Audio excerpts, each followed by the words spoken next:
Marahay na hapon po sa Indogabos, sa ngaran ni News Director Edwin Peralta. Ako po si Francia May Boras.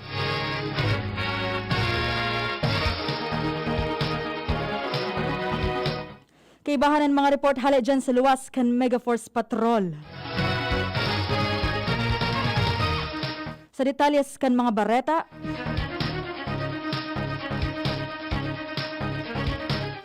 kinumpirmar ni Armed Forces of the Philippines Chief of Staff General Cirilito Sobejana na pinagdesignar ni Rear Admiral Adelius Bordado bilang ika-39 officer in command kan Philippine Navy.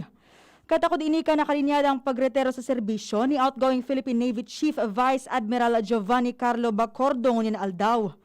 Sigun kay Sobejana, eksperto ni Bordado sa pagkapot nin manlain-lain na command, management as in staff position, bako lang sa Philippine Navy kundi pati sa bilog ng AFP.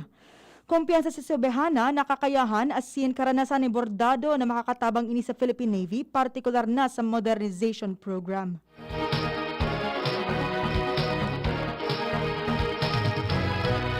Sa dagdag na impormasyon, nasa linya si Jimmy Nasalita. Jimmy, please come in. Balik normal na ang tulay sa barangay Ubaliw sa Pulanggi kung saan pig-agapan kan DPWH sa pag-asikaso kung kaya kinudalngonan in mga ribon ang sarong lane kan tulay dahil sa naghihiroan na ibabaw kay ni asin nag-uruldot ang ibang lansang sa ibabaw sa pinagkatugodan kan pigpahiwas na tulay kaya dahil naagihan ka nagtalikod na alaw ang nasabing tulay sa Ubaliw. Dahilan sa immediatamenting aksyon, sinurolda ang irarom kan tulay kan mga taga-DPWH sa sinagkaparantay na anibabaw lalo na ang junction kung kaya balik normal na ang sitwasyon, hinarali na ang kudal kan tulay as inaagihan na iningunyan kan mga bihikulos palaog asin paluwas digdi sa probinsya ng Albay. Mga dagdag na barita, Jimmy Nasalita, DCGB News.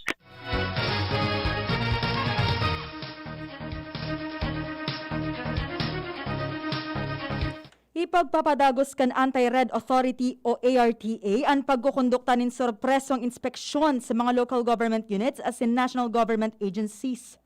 Sigun ini kay ARTA Director General Jeremiah Belhica. Enot naman na pigreklamo kan ARTA sa opisina kan Ombudsman ang apat na opisyal kan Register of Deed na nagpapautob ng cut-off schemes as iniba pang ease of doing business violations. Pinagirumduman kan RATA and LGU na hanggang sa Hunyo 17 para i-automate ang sa indang transaksyon gamit ang Electronic Business One-Stop Shops o EBOS. Aaramon man kan ARTA kung makakomply o nakakapag-comply ang mga ahensya kan gobyerno as in ang iba pang attached agencies sa pag-streamline sa proseso kan pag-issue kan secondary license gamit ang Central Business Portal.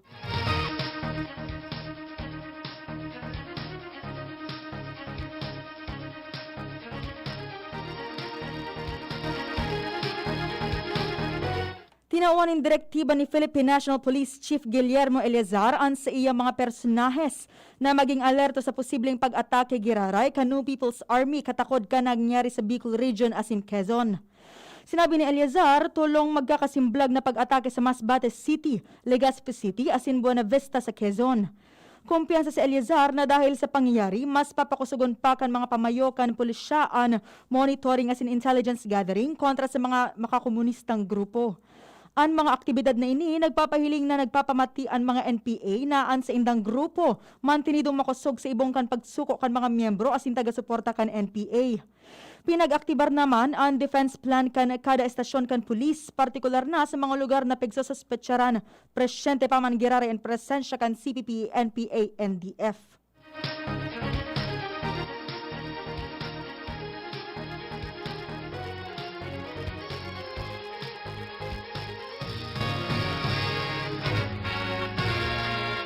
Inumaw kan Kongreso ang makasaysaya na panggagana kang Filipina golfer na si Yuka Sasso sa United States Women's Open o USWO. Sa House Resolution 1852 na pinaglatag ni Senior Citizen Party List Representative Rodolfo Ordanes, tinawanin pagmidbid kan Kamara ang pinakaaking kampyon kan USWO. Sa edad na 19, nasungkit ni Sasso ang kampyonato as hindi naog sa golf sinda Lexi Thompson kan Estados Unidos as sinasa hatawo ka kan Japan. Nagtutubod si Ordanes na ang panggagana ni Sasso na surat na sports history kanasyon bilang primerong Pilipino na nananggana sa mayor na golf tournament. Si Sasso tubong San Ildefonso Bulacan na nanggana ni na ring double gold medal kan 2019 sa Asian Games as sina 2 beses na nanggana sa Ladies Professional Golf Association sa Japan.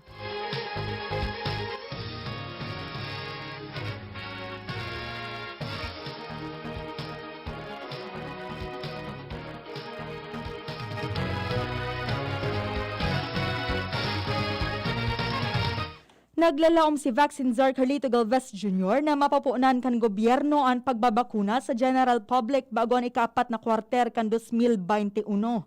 Sinabi ni Galvez na posibleng sa bulan ng Agosto asin Setyembre pa mababakunahan ang natatadang parte kan populasyon kanasyon. Paliwanag niya, mahiwas ang sakop kan A4 priority group o mga essential workers mantang susundan pa inikan pagbabakuna sa A5 o mga personang nasa 12 hasta 16 milyon na indigent Filipinos. Piglalauman man na matatapos ang pagbabakuna kan first dose sa A4 group sa bulan ng Setyembre.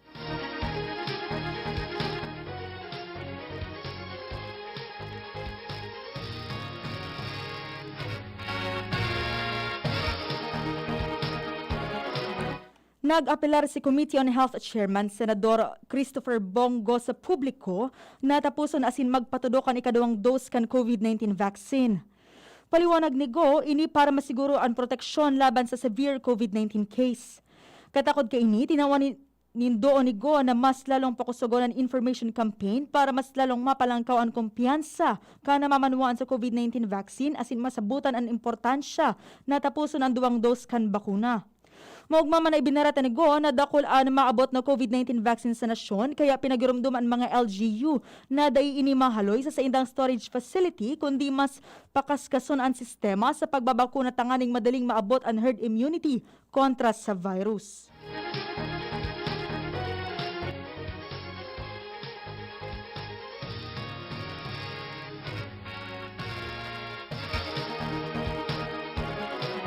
Nagsikad na ngunya na aldaw ang pagbabakuna kan primerong dose para sa A4 priority sa nagkapirang local government units sa Metro Manila. Sa Manila, hababa ang numero kan mga essential workers na nagpipila sa 4 na mall na ginamit bilang vaccination site sa syudad. Nasa 750 doses kan COVID-19 ang pinag-alokar kan LGU sa Lucky Chinatown, SM Manila, SM Lazaro, Asina Robinson's Place, Manila.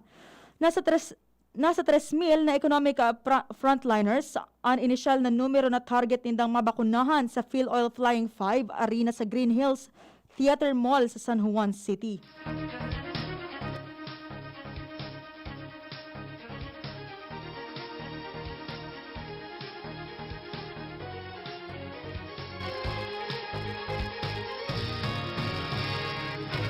Pig-aadalan pa kan Interagency Task Force o IATF ang kahagadan na turosan ang quarantine protocols para sa mga personang nakakakumpleto na kan bakuna kontra sa COVID-19 kung sindaan malaog sa Pilipinas.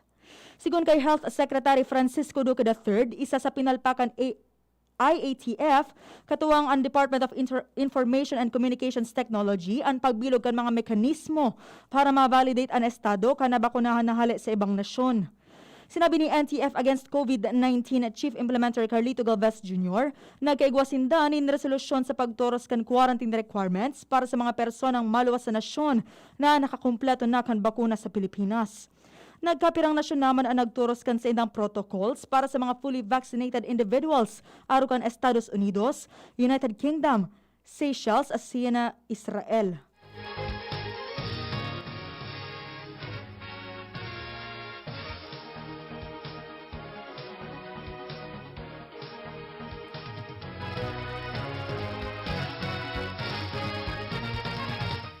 Naghampang sa gobyerno ang mga opisyal kan Bureau of Fisheries kan China asin mga kinatawan na tagsadiri kan Chinese fishing vessel na buminangga sa FB Gemverl ang motorbangka kan mga parasirang Pilipino kan Hunyo 9, 2021. Sigun kay Justice Secretary Menardo Guevara, kaibahan kan DOJ ang Department of Foreign Affairs o DFA kan makipag-meeting ang mga kinatawan kan China kan Hunyo 7, 2021. Sinabi kan sekretaryo na partikular na pinaghoronan ang actual asin moral damages. Nanindogan ang Philippine panel sa pagbukod sa tagsadiri asin tripulante kan FB Gemvril na para naraot na fishing vessel na warang dalensya asin na eksperyensya na kadipisilan kan kada sakay kan bangka. Tininuon man kan panel ang mga crew o kan Chinese vessel sa naging pagbayular sa international conventions and customary international maritime law anday pagtabang sa mga paraserang Pilipino.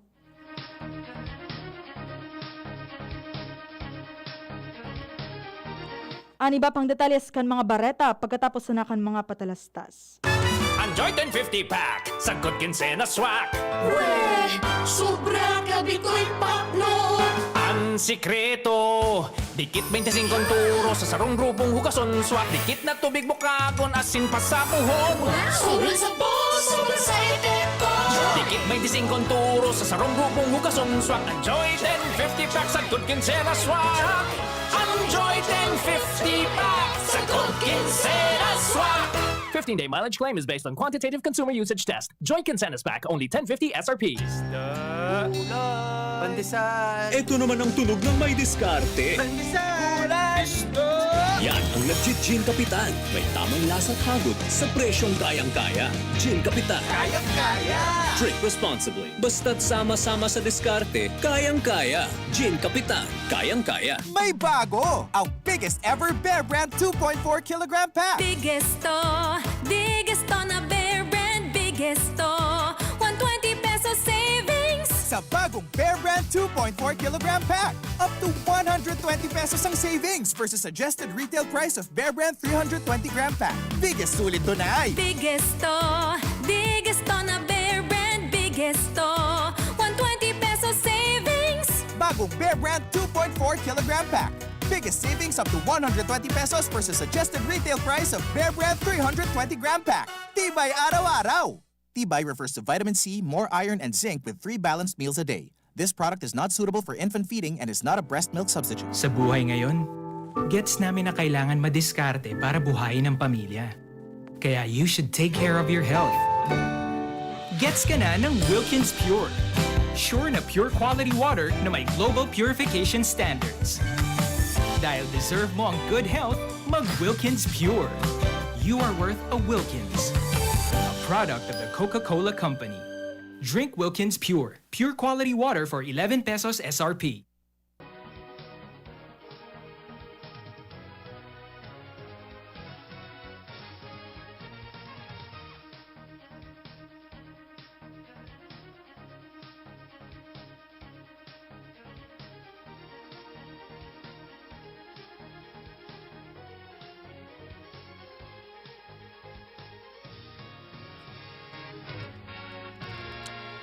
Sa iba pang detalles kan mga bareta,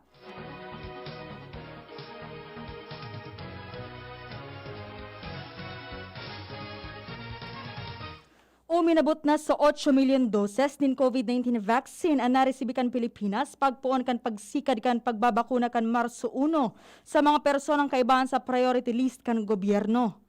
Kaibahan sa mga na-deliver na bakuna ang Sinovac, AstraZeneca, Pfizer Biotech asin Sputnik 5.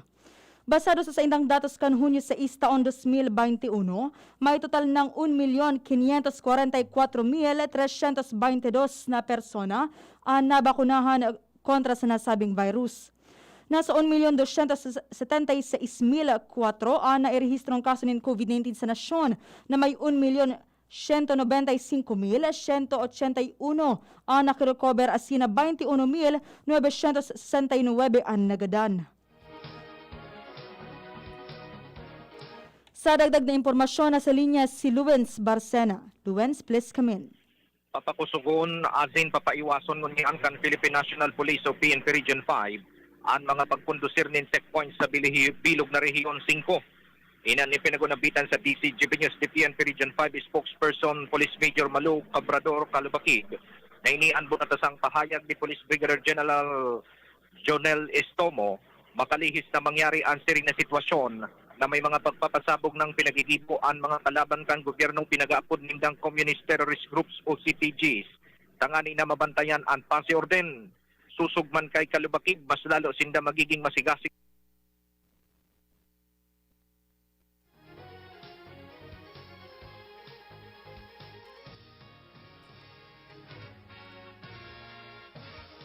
Babalikan ta ang report halay dyan sa luwas.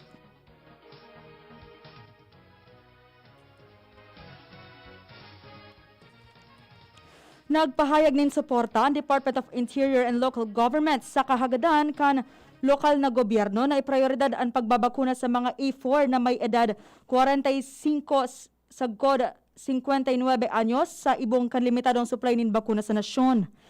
Sinabi ni DILG Undersecretary Jonathan Malaya na magpapadagos ang pagtudok nin bakuna sa mga personang kaibahan sa A4 na may ibang edad kung magkaigwa na nin establing numero nin bakuna dahil sa padagos man giraray ang pagbabakuna sa A1 hanggang A3. Pinag-abisohan man ni Malaya ang mga local government units na mag-akomodar nin may edad 45 o 40 sa God 59 anyos bago ang 18 sa God 39 anyos. Target kan gobyerno na mabakunan ang nasa 35 milyon na personang kaibahan sa A4 category o labor force. Ang Pilipinas, iguana nin 8 milyon doses nin COVID-19 vaccines po ang kanagsikad ang vaccination program kan Marso 1.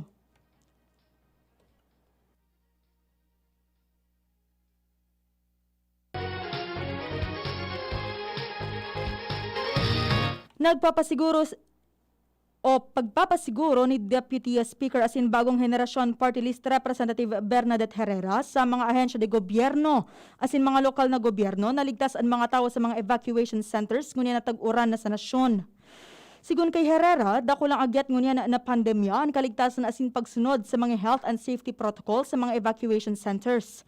Kung kaya habang atab pa, pigpapahiro na kan kongresista ang mga ahensya na maghanap din mga bakanteng lote para laaganin mga temporary shelter facilities.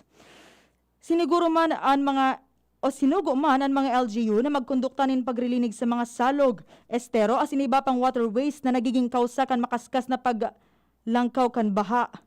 Dapat man igwanin kaaramanan mga LGU sa mga warnings para sa mga dams tanganing maibitaran ang nangyari kan 2020 na bagyong Ulysses kung saan nagpaluwas nin tubig ang Magat Dam na nagresulta kan pagkalubog kan nagkapirang probinsya sa Luzon asin Metro Manila.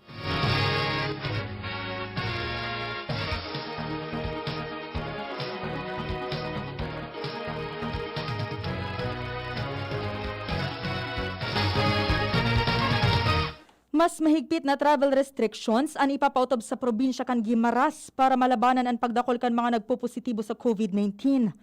Basado sa ipinaluwas na Executive Order No. 24 na pirmado ni Governor Samuel Gumarin, mabugtak nin mga border control points sa kada banwaan alagad waranin pinagtalaan na petsa kung hanggang nuarin ang epekto kan EO. Tutugutan sa limitado ang pagluwas kan mga residente asin sulamenteng ang mga essential ang pwede nga magbiyahe mantang saro man o sarado man gabos na mga non-essentials establishments. Kaipuhan man na magkuha ng travel pass hali sa lokal na gobyerno para sa essential travel. Ang nasabing probinsya nasa irarom kan modified general community quarantine mantang padagos ang paglangkaw kan kaso ng COVID-19 asin nasa critical risk ang health capacity kan probinsya. Kung saan nasa 611 kaso ng COVID-19 asin 102 digdian aktibong kaso.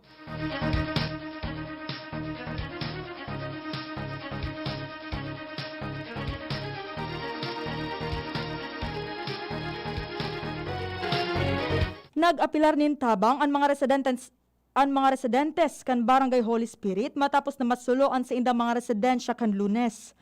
Pinagpurbaran pa man kan mga residentes na magbalik sa nasulo nindang harong tanganing hilingon kung may posible pang maisalbar na gamit. Nasa 50 na pamilya ang apektado kan kasulo alagad sobra 20 pamilya ang nagpasiring sa evacuation center sa covered court kan Holy Spirit National High School mientras na iba pang nagdiretso sa indang mga pamilya. Tulos man na nag-distribuer nin pagkaon asin iba pang pangangaipo ang lokal na gobyerno kan syudad. Alagad sigun sa mga biktima, mas kaipuhanin danin nin pangharaluyan at tabang arugan pagkonstruhir nin harong. Pinag-iimbestigaran pa man kan Bureau of Fire and Protection ang kausa kan sulo sa nasabing lugar.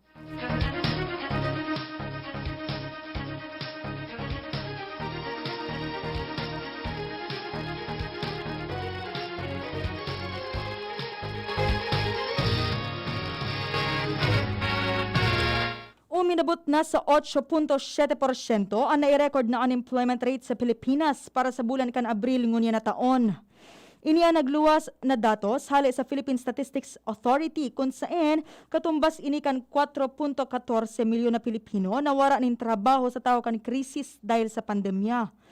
Mientras na suminakat man sa 17.2% ang underemployment o 7.45 milyon na individual na mas halangkaw ini sa 16.2% kan Marso.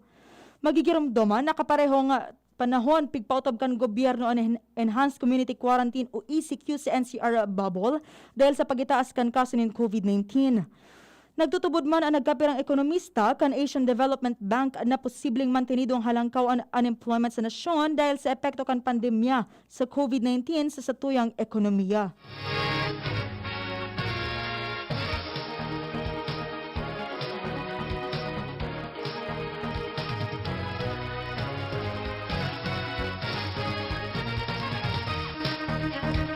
Nagbaba ang 7-day moving average ang numero kan mga nababakunahan kontra sa COVID-19 kada aldaw dahil sa babang supply nin bakuna. Alagad sinabi ni Vaccine Czar Carlito Galvez Jr. na piglalauman na makakabawi ngunya na semana dahil sa pag-abot kan 10 milyon doses ngunya na bulan. Dugang pa ni Galvez, magkakaiguan gobyerno nin supply agreement sa Pfizer alagad pinagsasapinal pa inik para sa 40 milyon doses ang may papadara sa nasyon. Sa datos kan Department of Health o DOH, ang 7-day moving average ang nasa 112,621.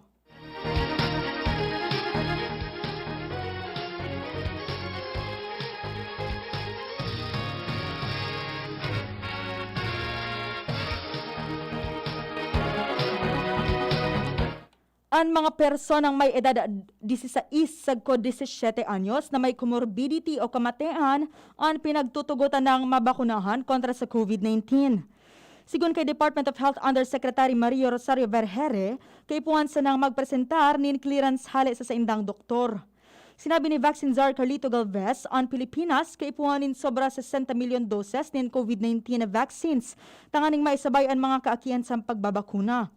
Paliwanag ni Vergere na ang mga kaakian iyon lowest risk kung sindaan ang ospital asin posibleng magkaiguan ng severe infection kan COVID-19 alagad dahil naman sa kakulangan ng supply ng bakuna sa nasyon, inuton mo na mabakunahan ang mga nasa priority group.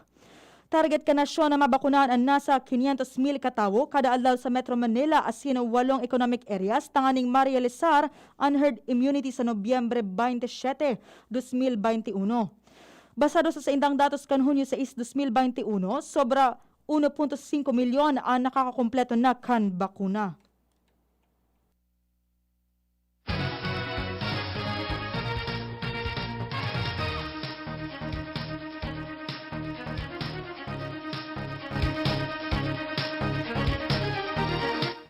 Inomentuhan kan Davao City anas Quezon City sa pagkakaiguanin pinakahalangkaw na numero kan mga nagpopositibo sa COVID-19 sigon sa Octa Research Group. Sinabi ni Dr. Guido David, dain niya pa masabi ang rason sa makaskas na paglangkaw kan numero kan nagpopositibo sa Mindanao. Paliwanag ni David na sa ngunyan, ang Davao City iguanin 203 na kaso, mientras na 207 sa Quezon City. Pinangaranan man kan Octa Research ang mga syudad sa Mindanao na may nanontaran na paglangkaw kan kaso ng COVID-19 aro kan Cagayan de Oro, General Santos, Coronadal, Cotabato asin Davao. Kanakaging semana, pinagdeklarar kan national government na nasa Modified Enhanced Community Quarantine ang Davao City puon Hunyo 5 hasta 20. Sinabi ni Dr. Marjorie Culas, Davao City Assistant Health Officer, na nasa 403 empleyado kan Business Process Outsourcing o BPO sa Davao City ang nagpositibo sa COVID-19.